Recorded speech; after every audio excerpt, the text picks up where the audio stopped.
Welcome to C-Lab. Welcome to our live event. Welcome to everything that Florida Cannabis is about, which is building community and building success within our relationships. So that's first. What I want to do today is, before we even start, I want to really introduce you to this awesome panel that we have today. We've been able to bring together some really insightful speakers. Our topic today is the road less traveled, different paths to success in cannabis. And with us today, we have Miss Jordana Taylor, who is with the U.S. Cannabis Council. And don't worry, I will let each of them also introduce themselves way better than I ever could. We have Martine Pierre, who is the founder and CEO of Cannalution, coming live from New York, Maverick of Top Gun. Plot twist. Real star-studded. Oh my gosh. Coming in live from New York, we also have Mr. Khari Edwards, who is Director of Corporate Social Responsibility of Air Wellness, and Sloan Barbour, who is the founder and CEO of Engin Sciences. Let's give them all a round of applause. Thank you for being here. Thank you for taking the time to be with us. So, actually, before I go, I'm going to hand the mic over to each of these panelists so they can tell you a little bit about themselves, so you have some context about the experiences they come from and what they're doing in the industry now. So my first question to you guys is, tell us about what you do in the cannabis space now, and what is currently the most positive evidence of change within diversity, equity, and inclusion in the space that you're seeing through your work. And I'm gonna actually flip the script and start with our gentlemen who are coming in live. Khari, do you want to kick us off? Sure. I'm a little jealous you guys are in Florida. I'm sorry I didn't make it. But my name is Khari Edwards. I'm the head of corporate and social responsibility for Air. I've spent 25 plus years of my career in public service, mostly government service and healthcare. I started with Air in November 2021 to kind of do exactly what this panel is about, to start bringing real voices, real change, real equity in spaces that, that have been, left out. And one of the great things, so I won't hold you guys too long, one of the great things that I've saw is in our Woodbridge, Air has a Woodbridge facility. And I met a security guard when I first started. And he was a state trooper of New Jersey for 21 years. And he said, the biggest disappointment that he has in life is that he spent 20 plus years of his life locking people up for cannabis. And when he sees folks coming in stage 4 cancer with a lot of pain and they're taking this medicine, he really realizes that his life would not have been complete if he didn't switch it and start to understand how wonderful this plant is. And that basically speaks to the issues of people who've been incarcerated for this, ecosystems, families have been broken up by this. And so that to me was one of the most telling moments of where cannabis has come and just the inclusion that we can have. So thank you. Thanks, Khari. And let's hear from you, Sloan. Hey, Aisha, thank you so much. Thank you for having me. An honor to be here. My name is Sloan Barbour. I'm the founder and CEO of Engin. We help cannabis companies hire better, smarter, and at scale. And, I'll be honest with you, I've been in the cannabis industry for about 3 years, and I think there's a lot of opportunity ahead of us. I feel like New York, where I'm from, is probably a beacon of hope for what can be a foundation for a really sort of next generation platform for an industry, specifically as it relates to repairing some of the harms done to Black and Brown communities around the state. And it's a grand experiment, and the retail licenses just opened today, August 25th in New York. So I feel like that is a major milestone for cannabis equity, and I'm excited to see that play through. Thanks, Sloan. Martine. Sure. So my name is Martine. I'm founder of Cannalution. It is an ed tech platform at the intersections of cannabis and Web3. Our main goal is to make sure that we're helping more people to get into the cannabis space, but we're also teaching them how to get into the space and how to scale their businesses. But beyond that, we also want to teach them about the science and wellness of cannabis as well, because I'm of the opinion that you shouldn't be in this industry if you don't understand the plant. But for me, one of the things that I think that is amazing is that you can literally transfer skills that you already have into cannabis. And I think that's a really important notion that we have to continue to drive into people, because so many people think that equity is only if you have a retail license. And to me, that's not true. I think people need to redefine what equity means to them in this particular space. And that can be, because I come from a marketing background, all I did was transfer my marketing skills, and that's how I got into the cannabis space. And I think a lot of people need to be smart about, one, ain't a lot of capital to go around. Two, think about, what it is that you want to do within the next 10, 15 years. I think too many people think about the now in cannabis and not the future. What I'm building something that's for the future of cannabis. We're building something that I believe is going to be a worldwide global thing. So the educational platform that we're building is making sure that we're going to have multiple languages, because, hey, I think that across the world, people are going to want to be learning about this plant as more and more countries start to legalize. So I think what I see in the industry in diversity and inclusion is becoming more frequent is just the legalization across the boards. I mean, Thailand just legalized. The more you look at it, people are no longer stigmatizing people for this plant. And I think that's really important. Surprise, Jordana, you're last. Thank you. Jordana Taylor. I serve as the Director of Membership Relations with the U.S. Cannabis Council. And I actually spent the first 19.5 years of my career working in higher education. So I've worked in college admissions, both at the undergraduate and the graduate side. I've also taught as an adjunct professor. So my entire first half of my career and first half of my life has been in education. And really, to sort of go off of what Martine was saying, I was able to use a lot of the skills that I had as an educator, as somebody who's a public speaker, somebody in relationship building, transfer that over into the association space, and then now into the cannabis space. And for me, one of the most exciting things that I've seen is this year we had the U.S. Cannabis Council partnered with the Congressional Black Caucus Foundation to place students from traditionally underrepresented groups at internships at some of the largest cannabis companies. And part of that was to let them know that if you're an accounting major, if you're interested in going to law school, if you are doing anything in engineering or in tech, that you have a place in the cannabis industry, because those are the skills, that's the talent, and frankly, that's the enthusiasm that the industry needs, because this is still a very young and exciting, but very competitive industry. And I want people, especially students who are coming out of higher ed, to consider cannabis as an industry that they can go into, because I think it also normalizes the industry, much like kids are going to go home for Thanksgiving and say, oh, I think I'm going to go to law school. I'm going to go get my MBA. I'm going to go work for a dispensary. I'm going to open up my own grow facility. I'm going to start up an app that's going to help people learn how to grow and understand this plant better. And so I think the more we insert cannabis into things that feel normal within society, especially education, I think it's just going to continue to progress the industry forward. And finally, for those of you guys who don't know me, I am Aisha Alves. I am Client Services Manager at FlowerHire. I am a Florida resident and very much passionate about the industry within our community.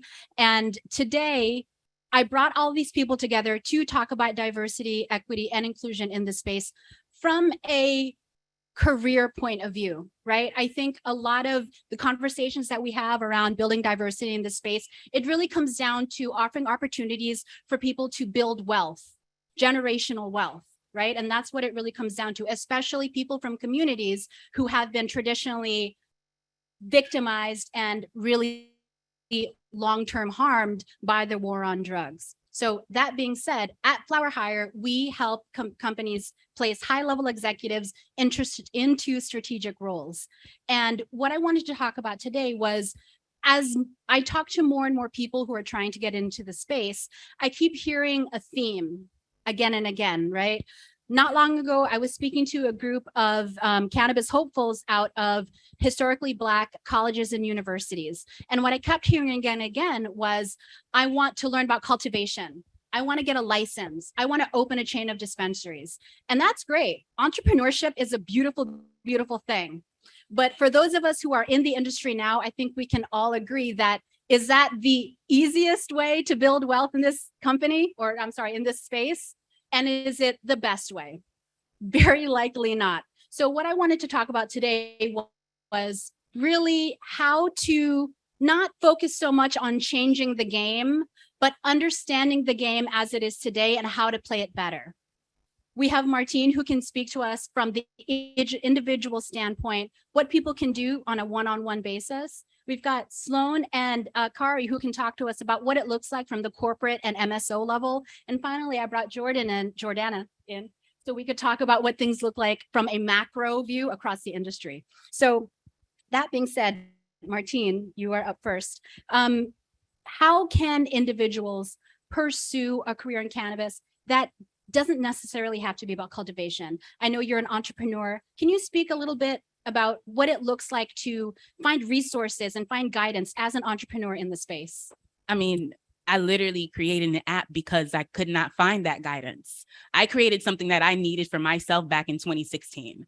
When I originally wanted to get into the cannabis space, like everybody else, I wanted a license.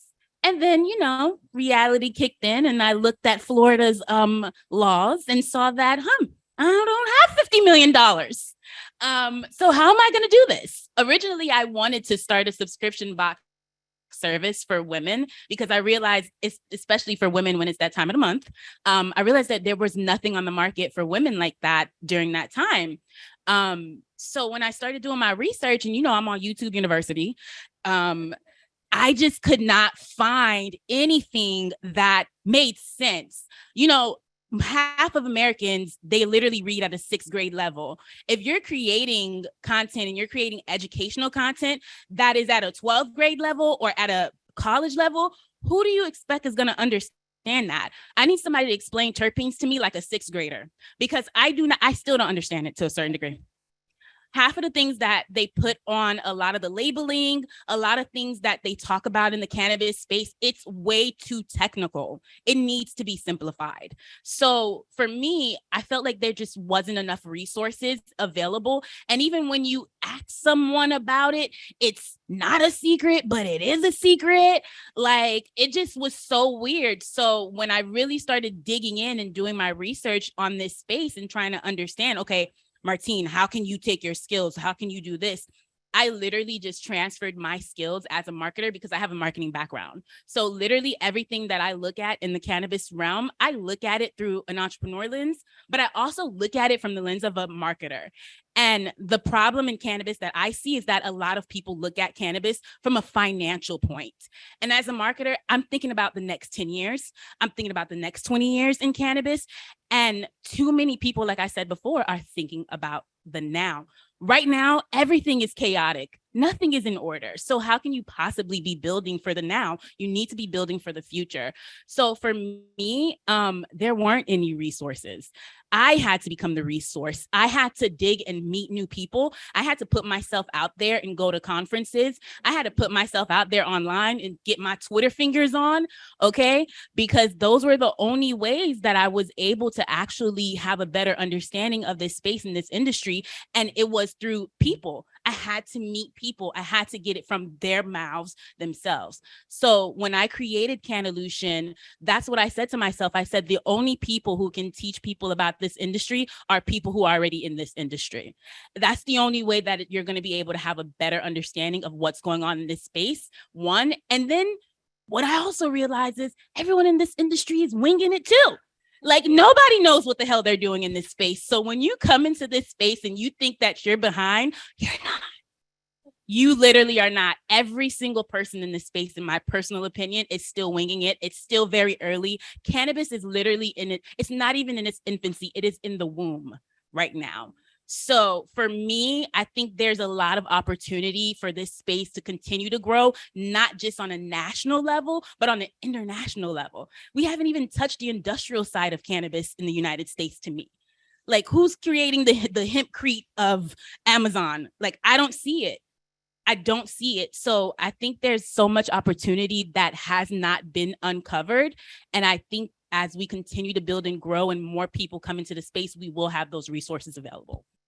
So what I really love about what you're saying is really kind of this guidance to people who are looking to get into the space. And if you do, in fact, want to be an entrepreneur, it doesn't mean necessarily that you have to, bet it all and try to get a license, because the chances of that happening, depending on what state you're in, it's slim to none. So think like a marketer, think like an accountant, think like a, whatever it is background that you come from, and transfer those over into the space. Because guess what? This is a super overused story in cannabis, but I'm going to use it anyway. During the California gold rush, when everyone came to California and tried to get rich to strike gold, do you know who got rich? The people with the picks and axes. The people selling the picks and shovels. So when in doubt, go ancillary, because as we can tell you, that's what it's all about. Sorry, Khari. I know that you might not be on board for that, but that's what I'm saying to you guys. Thank you so much, Martine. And it's Cannalution. Is it .com? Is it app? It's Cannalution.app. Cannalution.app. It's going to be a great resource for anyone who wants to learn a little bit more about the plant, as well as starting your own business. We're still in beta. Apple just approved us. Hey, Apple beta. Thank you. So now that we've heard about what it could look like on the individual level, I do want to talk about what it could, what it looks like from the corporate level, right? There are a lot of operators out there now, big and small, ancillary or plant touching, and they are also doing their part to help change the face of the industry, whether it has to do with their hiring practices or the things that they do from a service standpoint, social impact. We'd love to hear a little bit more about that. Excuse me. So Khari, I am going to bring you in here as Director of Corporate Social Responsibility at AIR, who, not for nothing, guys, but AIR is based in Miami. They are a Florida company who has just done amazing things in the past year. I mean, I'm not going to lie, it's because I placed a lot of people there, so I think they've got great people there. Yeah. But beyond that, I'd love to hear a little bit more about what you guys on the MSO side are doing to make a change. I mean, well, it starts at the top, like you said. Our CEO, John Sendelman, he hired me, basically told me he's going to give me a blank canvas, not a blank check, but a blank canvas to kind of create inclusion, open up doors, open up windows, let folks know that we're open for business. The beautiful thing that Sloan and I get to experience being in New York, and I spent, like I said, 25 years in government, is we have something called MWBE. Minority Women Business Enterprises. And in New York State, it's a mandate that 30% of all business goes to minority women or business enterprise. And so being from New York and I was hired, that's the concept that we took. And I smiled at ancillary, not because it's a bad thing. It's actually a great thing. What we're doing is we're doing a full audit of our entire operations from Florida all the way to Nevada, looking at who we're hiring to do light bulbs, who we're buying toilet tissue from, who we're doing, lights from, because like you said, everybody isn't in cannabis. I'm not in cannabis. I'm not from cannabis. And so my role in this realm and the roles that I feel the responsibility of an MSO is to be inclusive. A real quick story. I used to throw a community basketball tournament for kids who weren't going pro. And we had over 300 kids attend. And I went to Nike and I asked them, hey, would you guys give us t-shirts and stuff? Kids would love to get Nike t-shirts. And they're like, no, it wasn't big enough. And so I went to Reebok, and Reebok gave us everything. And you know what those kids were wearing in the community and their parents? Reebok. And I think that really from an MSO standpoint, our responsibility is to really open up those doors that have been closed. Let everybody in the audience know, when we first did our little team meeting, I got a lot of flack from especially Martine because I'm an MSO, but it's all right. We're gonna let that go. But more so, our conversation did open up a lot of doors for each other, and we're gonna talk about getting a lot of her clients in our shelves. I would like to talk about Barbour, which is I think their slogan is mild high. They're not a heavy cannabis touching company, but we got them in our shelves in our new stores in Boston, in Massachusetts. Why? Because we met each other at an event. She wasn't scared to have a conversation with me, even though I'm from an MSO. And I was like, bet, this is what we're going to do. And so the expectation is that, there's more of me at AIR, there's more of us at AIR, and not only that we're doing a lot more for our communities. So I'm really excited about the role we're supposed to play. I know a lot of people in the room probably like, oh, another MSO, but get to know me first. My CEO will say, get to know me, see if we're one of the bad MSOs, but we're one of the really good ones. And with me running the ship, my door is open, my phone number is there. If you got an idea and we could get it, I can't say yes to everybody, but it's good enough to get us there. And I'm excited about the next 5 to 10 years for AIR, and especially bringing everybody in the team. Thanks, Khari. And one thing I also want us to talk about is, not everyone is going to be in the position to take leadership like you, Khari, and be able to impact change at that level. Sometimes for people, it's just about getting their foot in the door. It's about being able to bring home a really solid paycheck for their family. And that comes with an entry-level job. And, how hard is it to get your foot into the door with an MSO or a single state operator or whatever in the cannabis industry? Sloan, I know that you can probably speak to this as a talent veteran, even more so than me. Thanks, Aisha. And I think, my perspective on this comes from, over a decade in HR technology and recruiting within previously the tech industry prior to cannabis.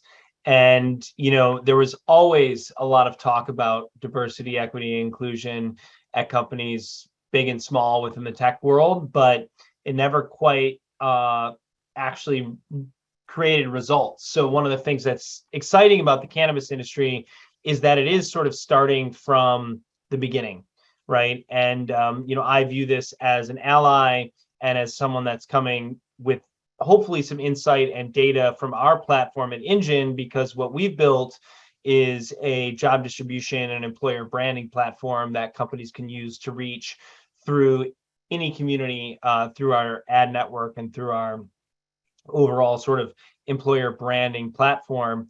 And, what we see is that the people that are applying for jobs, whether they're bud tender, extraction, manufacturing, are actually more diverse than the population writ large. So you are getting, through our platform at careersincannabis.com, which is our sort of consumer-facing platform, you're getting a really interesting and encouraging mix of applicants coming into these entry-level roles in the industry. And because the industry is still so new, especially in states like New York, where Khari and I are, or in New Jersey or Connecticut, or in future states like Pennsylvania, you have an opportunity to kind of shape the workforce from the beginning. And when you look at what generally happens with a workforce, as Martine pointed out, it might be hard to get in, but once you're in, you kind of start making those connections, and then you have an opportunity to move up. And because no one can come in and be like, I'm the best legal adult use bud tender in New York, because that position presently doesn't exist, right? And so in 6 months or whenever, New York ends up opening our retail stores, hopefully by the end of the year, the first people that are hired in those roles 6 months from now, 12 months from now, those people will be the best, most experienced bud tenders in New York, in the whole state, right? Imagine trying to be the most experienced bartender in New York. That would take you 50 or 60 years. So it really is an exciting opportunity, but what you need to be able to achieve is some level of consistency within that interview process, right? And reducing unconscious bias, being able to look at applicants objectively, being able to see people that are just as involved and compare sort of apples to apples with all those candidates versus trying to look at a resume, which implies some level of pedigree, right? If you went to some fancy college or you worked at some brand name company, that's what a resume really illustrates. But what we're trying to do is to build a system that's more fair than that by sort of quantifying everything into the same different profile and stats for each person. And we'll see where that ends up taking us. But what I'm excited about within this industry is that the fundamentals is we're all sort of rallying around the plant, right? And the plant doesn't discriminate, and the plant's been a part of our culture for thousands of years. And I feel like in a very divided world, an industry with 500,000 workers right now that's growing to 1.5 million workers by the end of the decade, it's really hard to argue with that and to push back against that. And I'm hopeful that we can create what is the best industry to work for, in the country as we move through this early development stage of cannabis.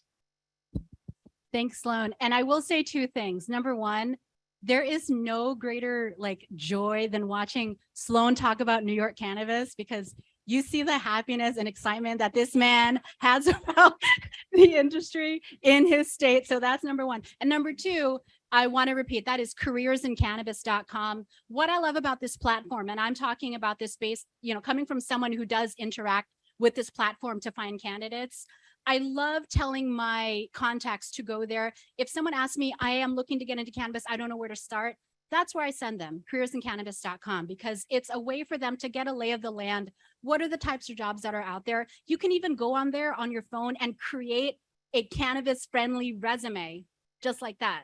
And so it's very accessible. I think it's super unique what they're doing. And thank you so much, Sloan, for bringing that to the table, because I think it's something that our industry needs. So thank you. Of course. So we've talked about, what can individuals do? What can companies do to help? I mean, who's the adult in the room, right? Who is now going to look at the industry at large? It's a lot. Who is going to look at the industry at large and really talk about, how our associations and, industry-wide organizations doing their part to kind of set the right tone, to set the expectation for what this cannabis industry is going to be moving forward. Obviously, U.S. Cannabis Council, one of the big ones, and not for nothing, but CLAB really, from personal experience, has been one of the organizations that has brought me the most education and just overall industry experience. So just wanted to give you a little nod, Rob. Jordan, can you talk about U.S. Cannabis Council? Yeah, absolutely. So, the U.S. Cannabis Council, speaking of an industry that's still very much not even in its infancy, but, just it's an idea that's still there. We were founded in 2021 not to replace or take over any other industries that are out there, but really because what we saw was a really big opportunity to bring together a coalition of people, organizations, nonprofits, companies who all wanted the same thing. And that for us, which is the core of our mission, is to end the federal prohibition of cannabis. We want a safe and equitable industry. And I can't imagine that anybody in this room or in the industry would say oh, no, we don't want any of those things, right? So it's a very broad statement, but that's very intentional because our goal is not to work against other industries, to work against other associations that are out there, but we have to collaborate. And I'll say this from an association professional standpoint. If you don't know, there's actually an association for associations. I'm a member of that association for association. That's so meta. It is. So if anybody works for the industry or wants to get into it, ASAE is a great industry for that. But the one thing that associations bring is that affinity group that you can really feel connected to, right? And so we have a number of different associations out there that are working at the state level. We have associations that are specifically to amplify the voices of Hispanic and Latinx cultivators and cannabis professionals. We have associations that are focused on the AAPI community, actually several of them that are out there. And what I think the association brings to the industry is a lot of what's already been talked about here, right? It brings sustainability, because I think what those associations can do is bring the coalition of their members together to help provide funding, provide education. There's opportunities for foundations to be set up. And one of the things that I think was really great that we were able to do at USCC is precisely on the education standpoint, right? We want to normalize this industry. We want to destigmatize this plant. And I think, like I mentioned earlier, our partnership with the Congressional Black Caucus Foundation, bringing students into the space. A lot of associations have student chapters. They have student groups. They have people who are learning about this industry. So we should leave the industry some space for associations to exist in that place, because we're going to need webinars such as this one that C-Lab is putting on. We're going to need education. We're going to need places for Cannalution to be marketed to. And a lot of people sometimes operate in very siloed vacuum spaces because that's their everyday. So if you're working as an attorney, if you're working as an operator, if you're working in cultivation, your day-to-day work is going to take over sometimes your larger interests. So, you know, be part of an industry association that makes sense for you with your day-to-day work, that's going to provide you with professional development, that's going to provide you with education, but specifically also work with an association that's going to provide you with a community, right? It's going to provide you with a community to have really critical conversations. Hopefully you think about joining associations that are going to have dissenting opinions from your own, because that's how things get done, is you have critical and candid conversations about things that are happening in the industry. So USCC has members who are MSOs. We have nonprofits. We have people who are working in education. And our committees don't always agree, as they shouldn't. But what they have is a space where they can have those conversations, where they can make those decisions, and they can push forward ideas and suggestions for policy that's going to continue to match our mission. Again, we want to end prohibition of cannabis. We want to destigmatize this space. We want to normalize this industry. We want this industry to be just like any industry out there, whether it's the medical industry, the legal industry. You know, there's associations for accountants, for those of you who are in accounting. But we want people to come into cannabis feeling like they can find a place to learn, that they can find a place where they also have advocates, right? And advocacy for USCC looks, you know, very much at that larger federal picture. But if you're looking at somebody to advocate on the state level, or very specifically for your community specifically, there is a space for that. And I think that's what a large industry association brings to the cannabis conversation. There's another piece that I think is really key when it comes to working with associations in the space, and that's the question of legitimacy.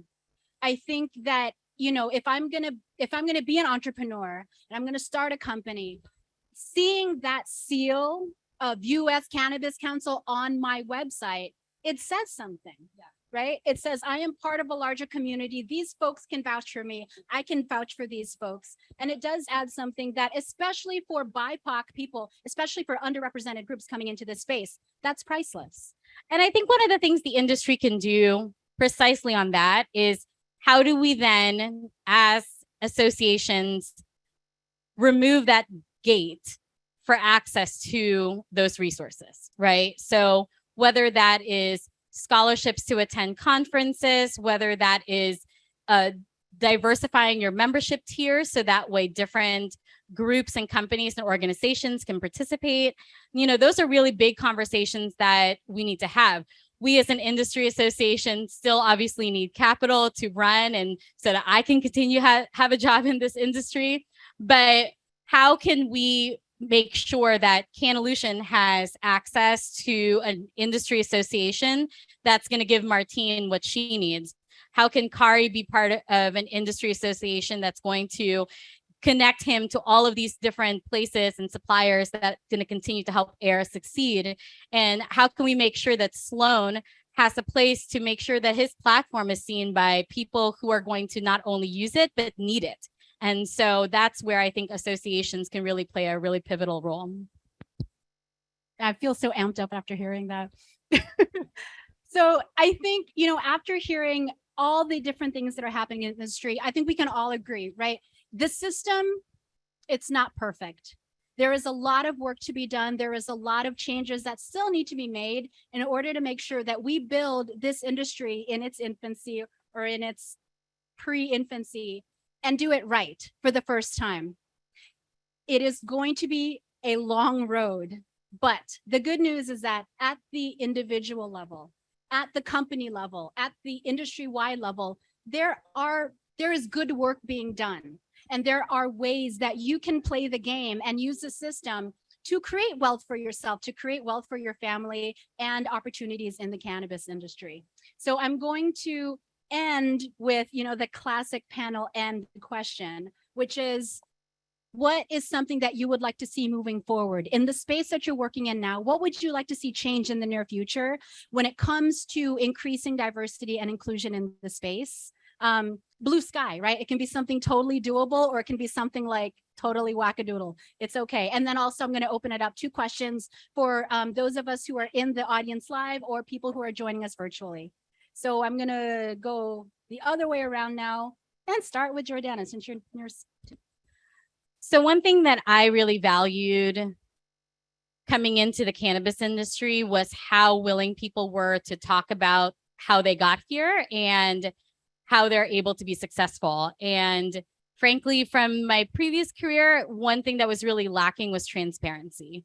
And I think that that's something that I want to see more in this industry. I want people to be as open source as possible. I want them to share how they got there. Share where you got your capital. It's okay if mom or dad got it for you, right? Like, listen, I have friends who that's how they're able to afford their homes, and that's fine. But share that, because I think if you're opening up a dispensary or you're starting an app and suddenly you just have the funding for it in an industry where there is no capital, or there's really near no access to capital, you have to be transparent about that. Be frank and be like, listen, I borrowed money from my mom and she gave me $50,000 to start my app, or she gave me $100,000 to lease a building, right? Because I think what that does, it gives people a really realistic sense of what it's going to take to start in this industry from the beginning. Or for myself, if you're coming in from an ancillary or an industry space, what I will tell you is I wish that I started this job and then was given like a really nice like Cannabis 101 handbook. Like I would have loved like a nice, concise history of cannabis in the United States, like a nice primer, right? That could have given me like a really good sense of where this was. I learned it. I've only been in this industry for 8 months. I feel like I've been here for a very long time, but I'm still learning it. But I think that would have really helped shape how I approach the conversations and the relationships I was making at the beginning of my role at USCC, versus now that I've had this opportunity to network and meet people and really put myself out there as somebody who's working in the space. And so absolute transparency, as transparent as you can be, because I think people need to understand what it takes to get in here and what they need to know before they start approaching somebody in the industry as well, to ask for help or to ask for support for what they're doing. So just little note for those of you hopeful entrepreneurs out there, there is a business idea. There is a need for a small pamphlet of industry history, Like less than 300 pages. for people. It's like called that. Elevate Your Grind. It's on YouTube. I'm sorry I didn't plug it, but that's coming next. Martine. I think for me, I would love to see more access to funding. So just a little background on how I even started this company. I started this company with a viral tweet. I literally had a tweet that went viral on Twitter in 2020, and it had like 4,000 retweets. I had like 2,000 responses. And originally what I wanted to do was to start a Slack group. I was going to just start a Slack group where we share resources with people and we talk about our experiences and how hell it is to start a business in cannabis. And, I'm only thinking only 2 or 3 people were going to respond to my tweet, but no, I had over 2,000 responses. And a lot of those responses were from people who are already in the industry. So that immediately clicked into my brain because, I'm a marketer. So, the marketer brain started kicking in. When I realized too many people were writing me on Twitter, I went and did a ugly, funky little landing page, and I had people sign up with their email. So right now we have a wait list of over 4,000 people. And what I've been able to do in this space within the time frame, I built a cannabis technology company in 20 months with $0. Okay. My mom, which she ain't give me 50 grand. My mom ain't give me 50 grand, but she gave me $15,000. You know, my mom, shout out to my mom, because, you know, she thinks weed is crack. But she she literally thinks weed is crack, but because she believes in me and because she saw my vision, because when the tweet went viral, I was like, Mom, I always wanted to be in this space, but I see this thing is kind of moving, but your girl broke. Them student loans beating me up. I need help. So my mom came through and my mom gave me like the starting capital. Plus I had a little money saved up, and that's what I used to build the app. But my scrappiness and the fact that I was a marketer and the fact that, that tweet went viral, timing, those things allowed my company to grow. But I could have grown like that if I had funding. Access to funding is really important in this space. And it's even less accessible for people who look like me. Women get less than 2% of VC dollars. When you look at Black women get 0.006% of VC funding. You're talking about trillions of dollars that are being given every single year for people to build their companies.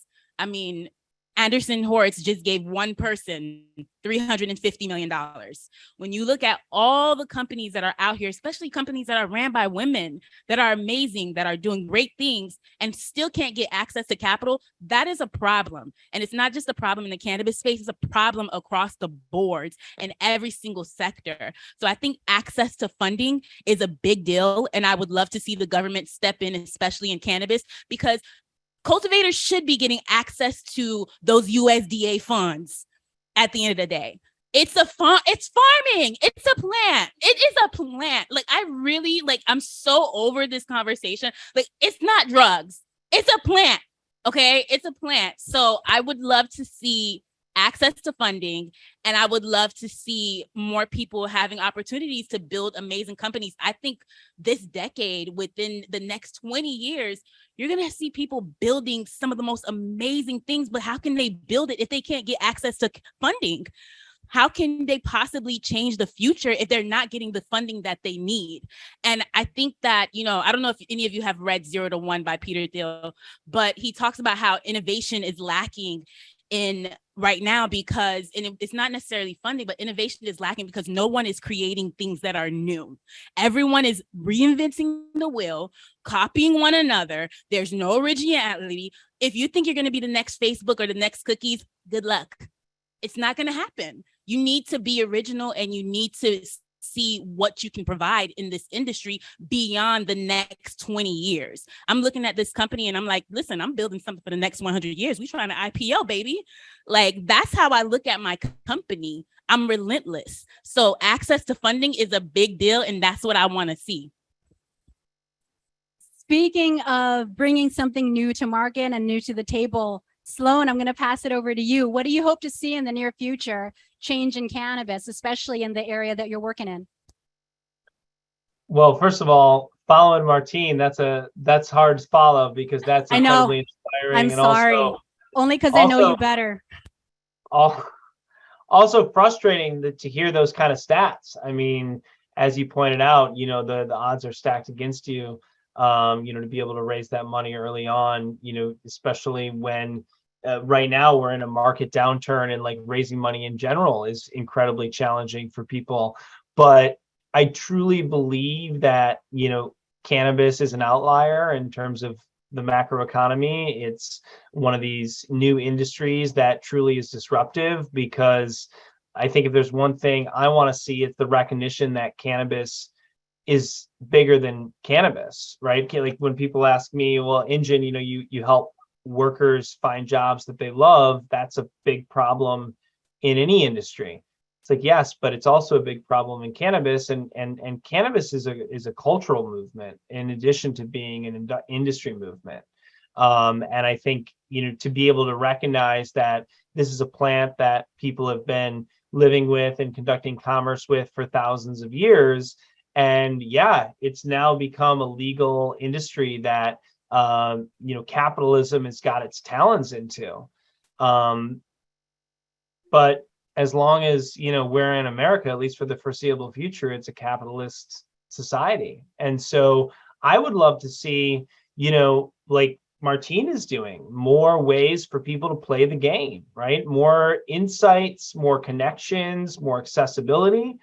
And, for myself, Engin and careersincannabis.com wasn't the first company I started getting into cannabis. I actually joined FlowerHire, which is how I got to know Aisha as, chief revenue officer after a long career not in cannabis. And I happen to know the founder, Dave Belsky, because we worked together previously. And that was my privilege because I was in that network as a white man. So I joined the industry because of a connection that I had. And because of the skills I was able to bring to bear from a previous industry, but I had that level of connectivity. What I would love to see is for that accessibility and connectivity to extend beyond a personal network or a professional network, and to an extent to anyone with a smartphone who wants to start learning, wants to start, taking courses, wants to start earning credentials, and then having those credentials be very applicable to and get them to the top of the list when they start to apply to jobs. Because I didn't start my own company or found my own company or get on the ancillary CEO train until after 2 years of really learning the industry as an employee of another company. And I feel like that is one of the paths that is often overlooked. And if I could say anything after 3 years in cannabis, it's that I don't know anything. I know nothing about this industry and how it's actually going to materialize. And almost everyone I talk to also knows nothing, because it's so brand new. And anyone who tells you that they are the expert and they're going to lead you to the promised land, maybe that's a boat you want to get on and take it a little bit across the river, but you may end up sinking that boat. And you may want to either swim back to shore, or you may decide you want to get on another boat and make it to the other side. Because I think those are the folks in cannabis that I've seen who've worked their way up and who've kind of climbed the ladder, so to speak, whether it's starting as a bud tender or a regional manager of retail stores and moving into a CMO job, or whether it's starting on the ancillary side, in a services business and getting into an MSO and joining the plant touching business. However that manifests for each individual, I want that accessible, I want that to be transparent, and I want that to be universally available for everyone, regardless of their background. And I think that is the future of all industries, and I'm hopeful that cannabis can lead that charge. Thanks, Sloan. And last but not least, Khari, as the one person in this group who probably does have the power to really make something happen. Bro, what you doing? I'm trying to wave my What up, magic wand. Khari? So for me, it's being a force for good, right? The role that I play in this MSO is to free people from years of, I'll use the word slavery, right? When we did an expungement event last February in 5 states. We expunged over 400 people. One gentleman said, finally getting a chance to take these paper handcuffs meant the world to him. Jordana made a good point. We're out here trying to federally legalize something that people have been locked up for.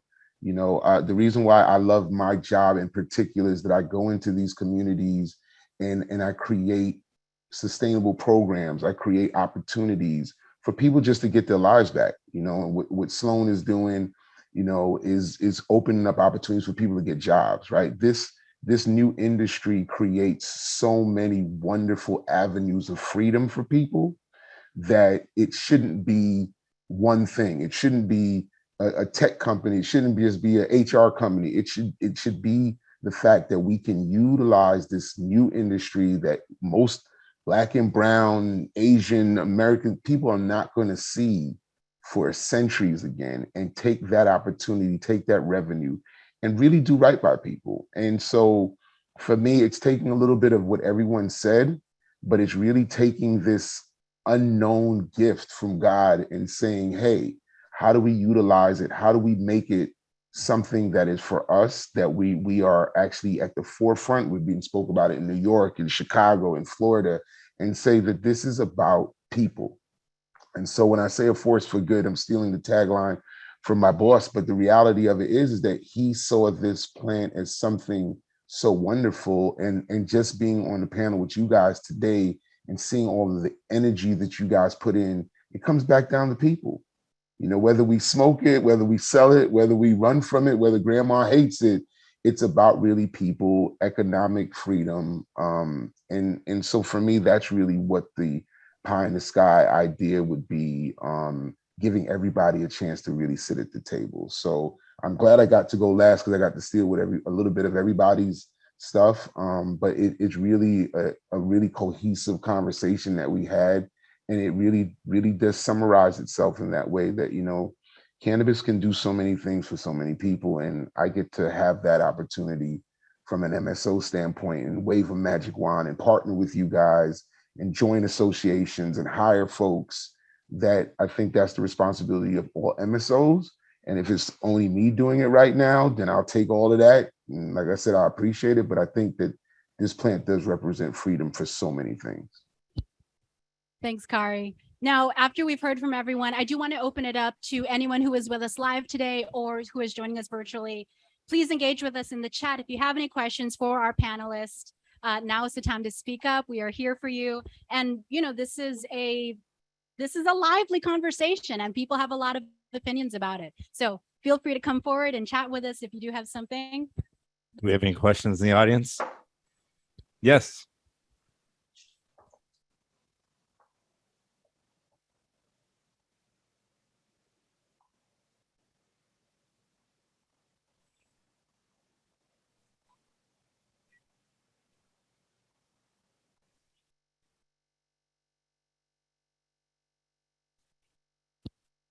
So paraphrasing, what would we like to see top 1 or 2 regulations to roll out in the New York market to encourage more diversity and inclusion in the space? Well, I'll say one thing about New York. They're really building that into their network. That MRTA is really about folks who have been impacted by the war on drugs, folks that look like you and I. And so I really want to just see that continue. I don't want it to just start and then finish because, like I said, we have been, and I'm taking props from me and Sloan, but we have really been trendsetters in making sure minority groups have a real seat at the table.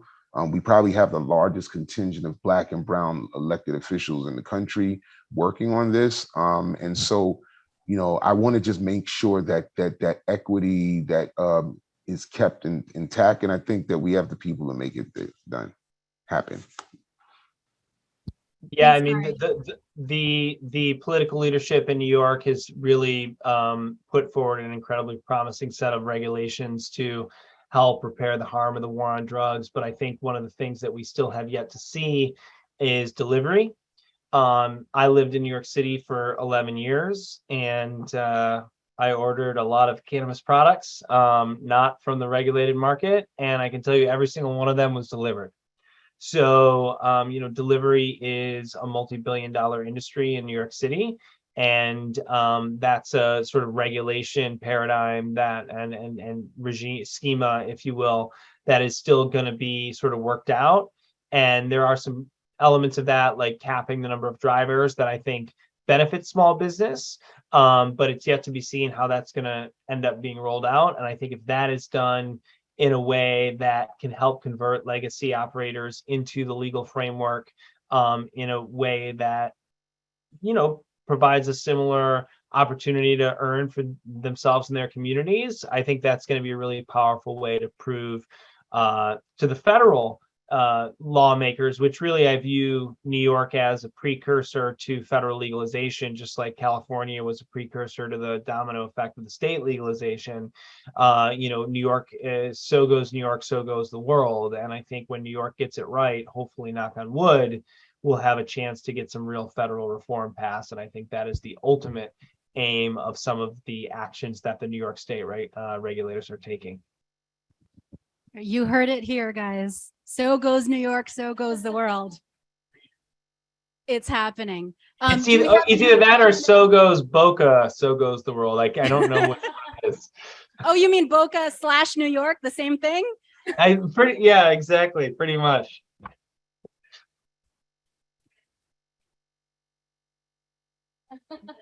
This is true. Matt, did you have a question?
Thanks, Matt. And for those of us who are joining virtually, Matt had a comment about how it is true in this industry. There are more ways than the three usual suspects of entry points into the industry. You do have to look at the wide scope of things, whatever talent or whatever ability you have in the traditional, industry that you come from, there is a place for you here. Maybe it's going to be tweaked a little bit. Maybe what that job looks like can change a little bit because of the regulatory differences, because of the differences from state to state. Sure.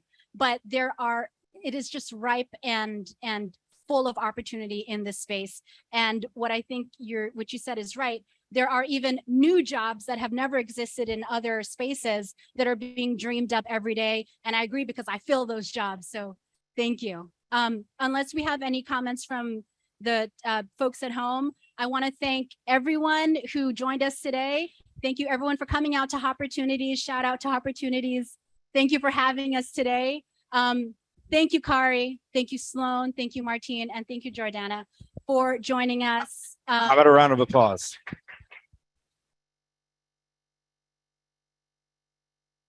It's always wonderful to get like-minded industry folks together to have these conversations. And really, there's no better arena for that than C-Lab.